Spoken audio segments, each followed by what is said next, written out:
Today, I am back with Jon Rudd, and we are going to be talking about dealing with success and failure. So, Jon, tell us a little bit about that. Well, Tori, we had a conversation about this before we did this little video clip, and you said a great thing to me, which is both are inevitable, and they are. What we have to work on is that they're inevitable in the ratios that we would prefer. We obviously want to have more success than we want failure in our lives. What I would say is both are a learning opportunity. It's a lot easier to deal with success in the moment than it is to deal with failure in the moment, but both require reflection and review. If something's been successful, we need to know why, because we want to do more of the same, perhaps with tweaks and minor adjustments to make us sure we've got some progress. But it's very easy to say that was successful, no reflection is necessary, and then to get on and hope that it happens again. When it comes to disappointment, and I prefer disappointment to failure because I think that it's really, really hard to truly fail, but it's quite easy to be disappointed, and there's a subtle difference between the two. When it comes to disappointment or failure, it's much more difficult to deal with at the time. Certainly, athletes need a little bit of space, and they need that personal reflection. They need time to lick their wounds, and they need time to just get their mind straight as to why something didn't happen in a particular way.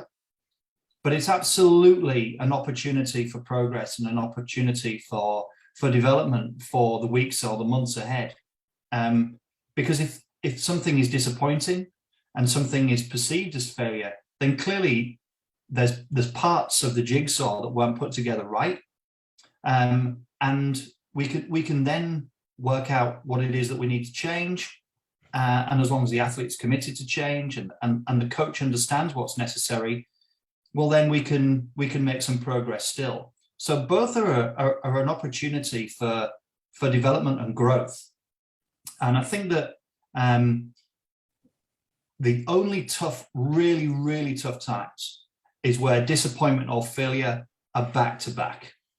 And that usually only occurs because we're doing these things the same way, but expecting different outcomes. And that's something that it's a pitfall that many athletes and coaches fall into.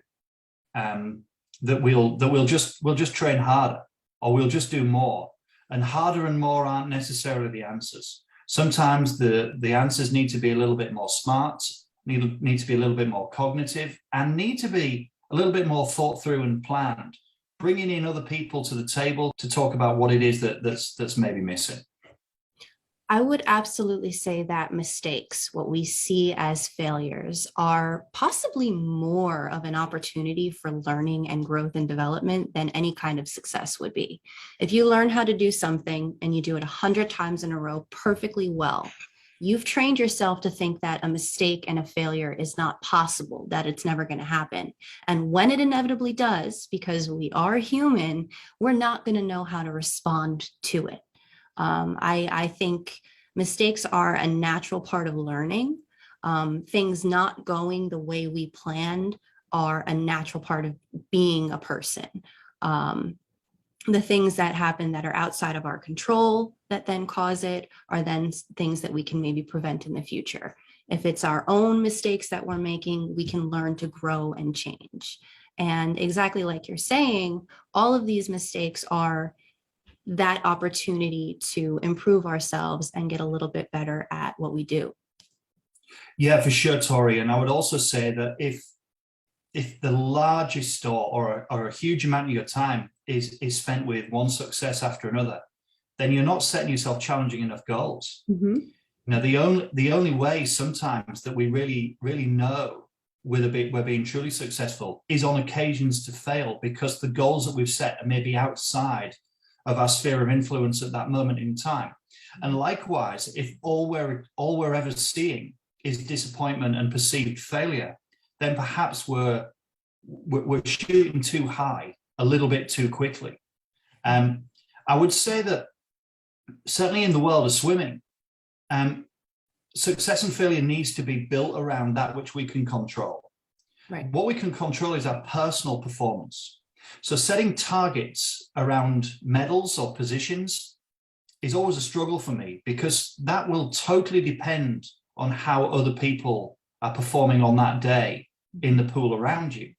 Whereas if we set targets and objectives around a personal performance, bearing in mind that we can't always produce a performance that's faster than we've ever done before, that can usually only happen maybe once or twice in a season, then we're then in much more of a position where success is more likely.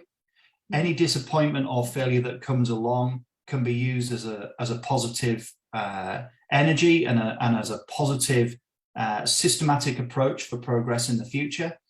But it's a massive error that I think a lot of athletes, coaches, and sometimes athlete parents make, is basing objectives and success around finishing positions or standing on a podium, when quite often we can look at something where we've improved and we've made the progress that we wanted, but it maybe didn't give us that medal. And I wouldn't say that is failure. Right. And the last thing I would say on this is we're a sport that's dominated by the stopwatch, but sometimes the stopwatch doesn't need to be faster in order for us to be successful.